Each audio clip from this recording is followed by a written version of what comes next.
Hello, class 11 students. Welcome once again to Math is Possible. So today I am going to start with the next part of your videos. Okay, and the book is Aggarwal. Yes, I have the book in front of me. So let us start with the next part. And I believe in the last class I have already finished the previous exercise. Okay, and the previous exercise is exercise 2A. I've already finished that. So in this class I am going to start with the theorems. Okay, so we have quite a lot of theorems.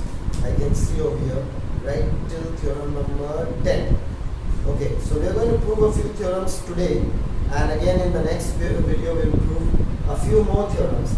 Okay, so see how the proof is going on. I will be taking the same approach as the book. So those of you who want to see it from the book, please go ahead and see it from the book.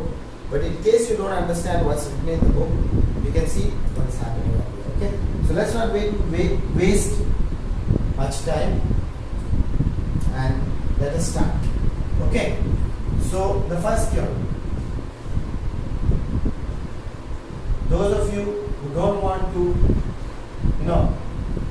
feel like you are really very good in these theorems and you don't want to see what's happening, then just go on to the next parts. Okay, so you don't want to see this theorem, you just want the questions, go on to the next part. Don't wait. Okay, so the first theorem: if A is a subset of B. What does that mean? A is a subset of B means A is contained in B. Every element of A is also an element of B. Okay, so if A is a subset of B, then A cross C is a subset of B cross C. Yeah, A cross C is a subset of B cross C for any set C. Okay, now look at this proof. Look at this very carefully. It's saying that if A is a subset of B, what does that mean? Means if A is contained in B, then if I do A cross C and I find a relation with C, then the relation of A cross C will also be a subset of B cross C. That means I'll find a same type of a relation in B cross C also, whatever I get in A cross C. So let me take, suppose I take any elements. Let me take any elements. Okay, let's take that relation. So suppose A cross C has one of the relation as A comma C. Anyone, it can be anything else. Maybe say D comma E, F comma G. First understand the logic. It can be anything. Okay, let's say I just pick up A comma C as it is given in the book. I am picking up A comma C as one of my, what do you say? What do you call it? As one of my, one of these elements of A cross C. Okay. So I am picking up. So let A comma C belong to A cross C. Right? Let's write that A comma C belong to A cross C, written in your book also. Now look very carefully. This implies that the A element belongs to the set A, and you see this cross always changes to and when you are proving the theorem. Okay, so make sure you don't write belongs to A or belongs to, no, it belongs to this and belongs to and. Okay, the cross will change to and in English. Okay, and C belongs to the capital C set. Okay. So what am I trying to say?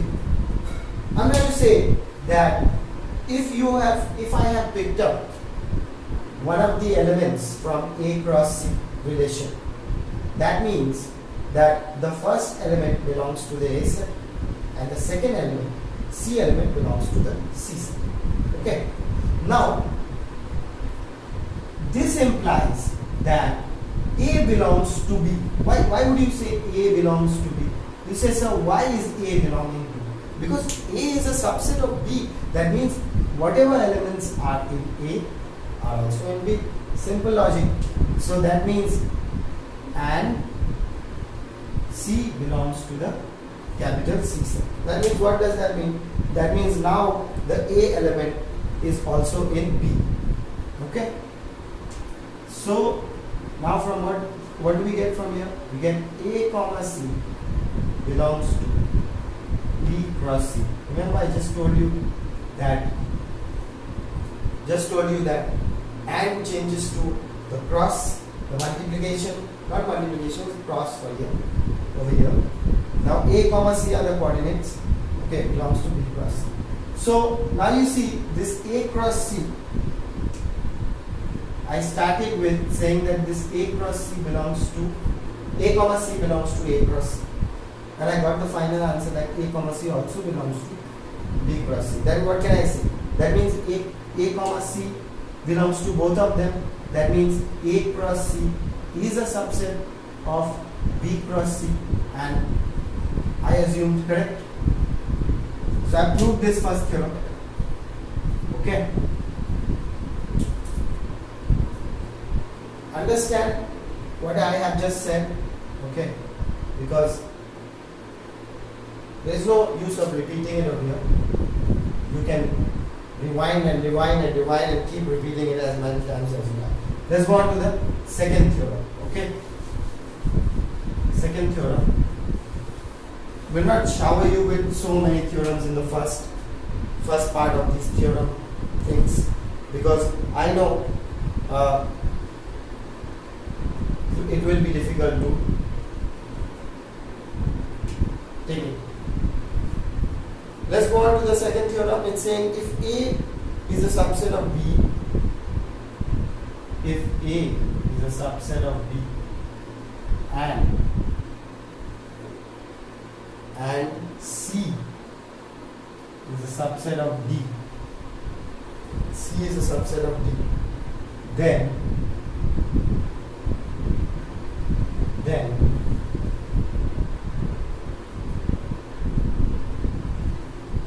A cross C is a subset of B cross D. So this is what you have to prove. Okay, it's saying prove in your book. You can just write it like that because I'm going to prove it eventually. Okay. So let's start. So let us start. Again, same logic. Okay, more or less the same logic will apply. Now, I look at what you have to prove first. You need to get an A cross C relation. So if you take A cross C relation and you pick up any relation, say A comma C, you have D comma E, you have F comma G, anything you have. Okay, you have many other relations, doesn't matter. So from A cross C, you want to pick up this A comma C. So let's pick it up. Let's take it up. Let's get this. So let A comma C belong to A cross C. Okay. Now A comma C belongs to A cross C means what? Means this element belongs to this relation. Okay. Which implies A belongs to the A set and you will write C belongs to the C set. Okay. Now let's go back to my this parts. These are my two parts. Very important. Haven't been used yet because I started from here. This part. Okay. This part, and this part hasn't been used.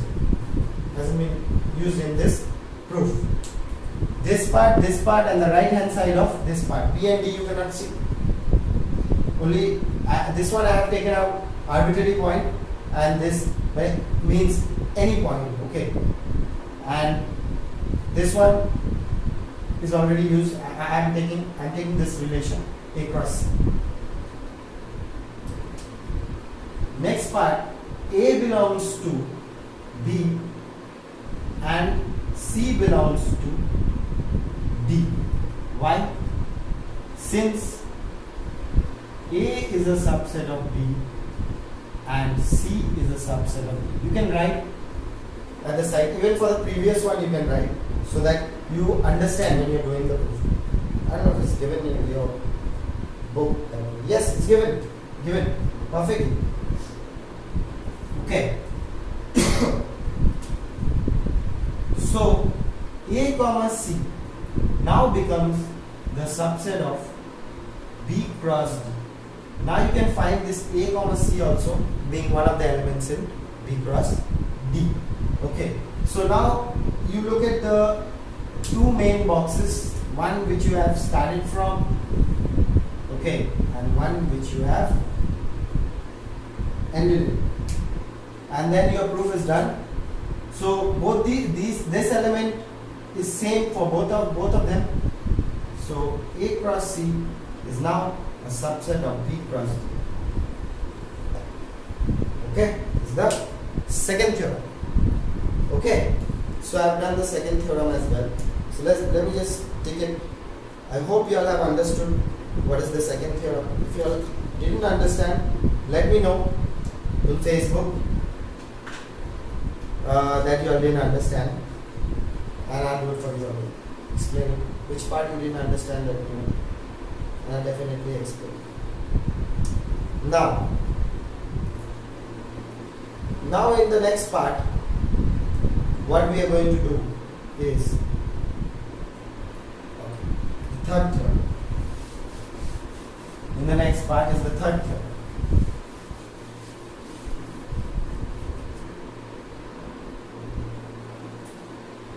Okay.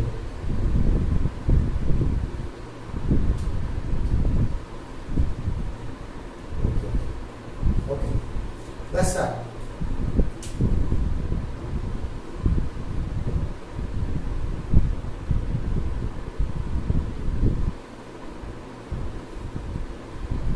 Theorem 3. It's saying if there are two non-empty subsets A and B, if there are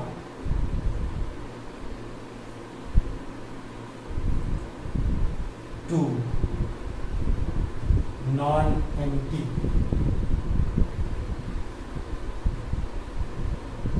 non-empty sets, not subsets, sorry, A and B,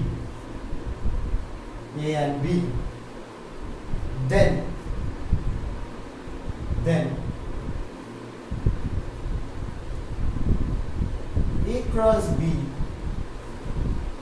is equal to B cross A implies, no, is equivalent to A is equal to B, is equivalent to A cross B is equal to B cross A is equivalent to A is equal to B. Now we are going to prove this. So in the first part, in the proof, it's given that let us assume that A is equal to B. So we are starting from this part of the equation. Okay, so let us assume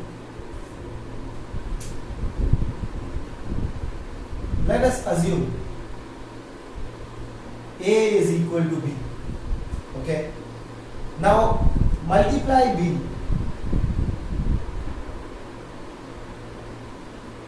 on both sides. Multiply B on both sides. So A into B is equal to B into B. So this is equation number 1. Now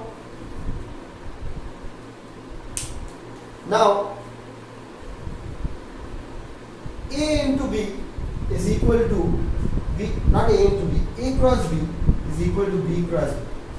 And you can also write B cross A is equal to B cross B. Okay, B cross A is equal to B cross B. Why? Okay, since A is equal to B,